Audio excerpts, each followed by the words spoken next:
মই থকা গাঁও পঞ্চায়ত এলেকাত কিমানজন অৰুণোদয় 2.0 আঁচনিৰ অধীনত হিতাধিকাৰীয়ে চৰকাৰী অৰুণোদয় আঁচনিৰ ধন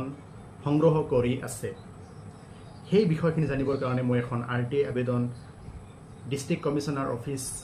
গোৱালপাৰাৰ কাৰ্যালয়ত এখন দাখিল কৰিছিলোঁ পিছত মোক 2024 চনৰ ফেব্ৰুৱাৰী মাহত ডিস্ট্ৰিক্ট ডেভেলপমেন্ট কমিশনাৰে এখন লিষ্ট প্ৰদান কৰিলে য'ত নেকি মই বিচৰা ব্যক্তিসকলৰ লিষ্ট ইয়াতে সন্নিবিষ্ট কৰা হৈছে সেই লিষ্টখিনি মই তন্নকৈ পৰীক্ষা কৰাৰ পিছত কিছুমান মানুহৰ নাম অলপ সন্দেহজনক লাগিছিল যেহেতু মোৰ নিজা গাঁও পঞ্চায়ত গতিকে সেইবিলাক গাঁও পঞ্চায়তৰ বেছিভাগ মানুহ মই আসলতে চিনি পোৱাৰ এটা ধাৰণা মোৰ আছে কিন্তু মই সেই লিষ্টখনৰ পৰা দেখিলোঁ যে 16 জন মানুহৰ প্ৰতি মোৰ সন্দেহ উপজিছে কিছুমান মানুহৰ নামৰ লগত গাঁৱৰ লগত নিমিলে গতিকে মই সেই 16 জন হিতাধিকাৰীৰ নাম উল্লেখ কৰি এই 16 জন হিতাধিকাৰীৰ আবেদন পত্ৰ আৰু সাপোৰ্টিং ডকুমেন্টস আৰু ডিস্ট্ৰিক্ট কমিশনাৰ গোৱালপাৰা জিলা কাৰ্যালয়ৰ পঞ্জন বিষয় ববিয়াই সেই application supporting documents bank account village name ইত্যাদি স্ক্ৰুটিনি কৰিলে সেই বিষয় ববিয়াই অফিচাৰসকলৰ নাম ঠিকনা মই জানিব বিচাৰিছিলোঁ পিছত মই সেইখিনি জানিবৰ কাৰণে আবেদন পত্ৰ দাখিল কৰিলোঁ 2024 চনৰ মাৰ্চ মাহত কিন্তু মোক state public information office of the district commissioner Goalpara ফালৰ পৰা কোনো ধৰণৰ মোক তথ্য যোগান নধৰিলে যাৰ কাৰণে মই বাধ্য হৈ 2024 চনৰ আগষ্ট মাহত মই RTI আপিল এখন দাখিল কৰিলোঁ দ্যাট মিন্স ফাৰ্ষ্ট আপিল সেই ফাৰ্ষ্ট আপিলখন দাখিল কৰাৰ পিছত মোক ৰিপ্লাই দিলে আপোনাৰ ডিস্ট্ৰিক্ট ডেভেলপমেন্ট কমিশনাৰ গোৱালপাৰাৰ ফালৰ পৰা যে লাষ্ট লোকসভা নিৰ্বাচন অনুষ্ঠিত হৈ গ'ল সেই অনুষ্ঠিত হোৱাৰ সময়ত জিলা আয়ুক্ত কাৰ্যালয়ৰ মানে পৰা আপুনি বিচৰা ডকুমেন্টছখিনি মিসপ্লেসড হৈ গ'ল they could not traced out due to the last MP election 2024 which was held in the district commissioner office premises MP election Goalpara জিলা আয়ুক্তৰ কাৰ্যালয়ত অনুষ্ঠিত হৈছিল যাৰ কাৰণে হেবৰ মানে মিসপ্লেসড হৈ গ'ল could not traced out এনেকৈ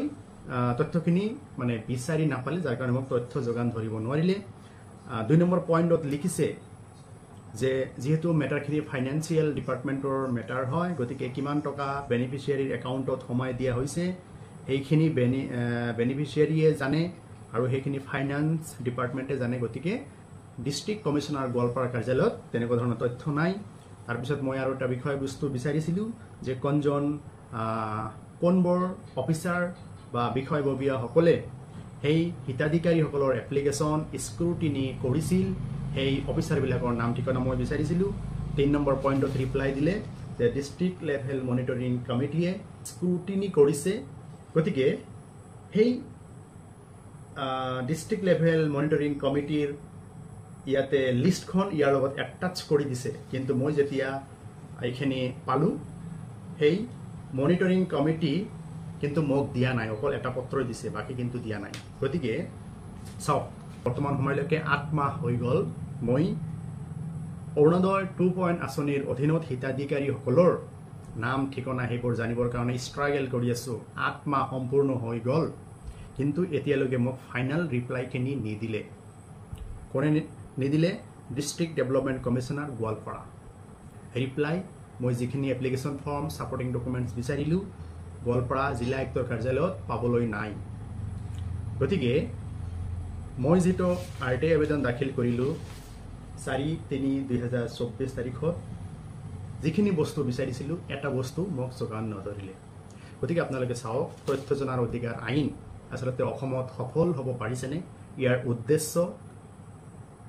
এই আইনখন যেটো উদ্দেশ্যৰে বনোৱা হৈছিল সেই উদ্দেশ্যত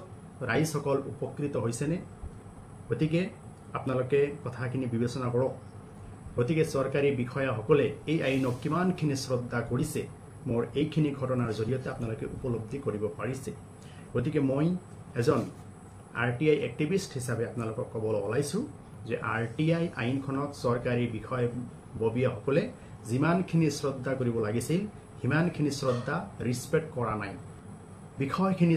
যদি চাবৰ কাৰণে আসাম ইনফৰমেশ্যন কমিশন এটা আছে গুৱাহাটীৰ পাঞ্জাবাৰীত গতিকে সেই পাঞ্জাবাৰীত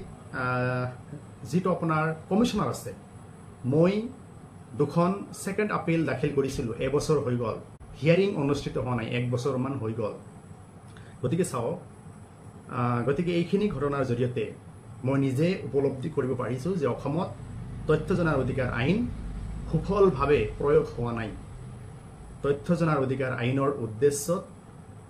ইয়াতে ব্যাঘাত জন্মিছে এই আইনখন সঠিকভাৱে ৰূপায়ণ হোৱা নাই কিছুমান চৰকাৰী বিষয়া কিছুমান চৰকাৰী ব্যক্তিসকলৰ অহৎ মনোভাৱৰ উদ্দেশ্যত এই আইনখন অসমত সম্পূৰ্ণভাৱে বিফল হৈছে গতিকে RTI এক্টিভিষ্ট হিচাপে মই এইখিনি উপলব্ধি কৰিব পাৰিছোঁ ঘটনাখিনি আপোনালোকৰ আগত উপস্থাপন কৰিলোঁ আপোনালোকে ভাল বেয়া ইয়াৰ বিচাৰ বিবেচনা কৰিব আৰু আপোনালোকৰ মতামতবোৰ কমেন্ট বক্সত জনাব ধন্যবাদ শুভৰাত্ৰি